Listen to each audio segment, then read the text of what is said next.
Hey guys, चलो आज try करते हैं नैनो टेप बलून। ये मैंने फर्स्ट टाइम ट्राई किया है। तो सबसे पहले आपको लेनी है आईवी ग्रिप टेप और इसे अपने अकॉर्डिंगली आपको कट कर लेना है। देखिए जैसे मैंने इसे सीजर से काटा है।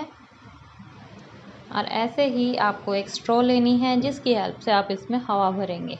स्ट्रॉ बीच में चिपका के इसके किनारों को चिपका देना है और स्लोली इसको सारे एजेस को सिक्योरली सेव कर देना है। देखिए धीरे धीरे ये मैं अपने दोनों फिंगर्स की हेल्प से इसे चिपका रही हूँ। और देखिए ये मैंने फ़र्स्ट टाइम ट्राई किया और इतना ज़्यादा अच्छा ये लगा मुझे, बहुत ही अच्छा।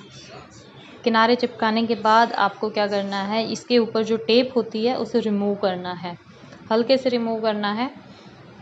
और धीरे धीरे टेप रिमूव करने के बाद आपको स्ट्रॉ से हवा भरनी है। और स्ट्रॉ से हवा भरते हुए आपको पूरे फेफड़ों की ताकत लगा देनी है।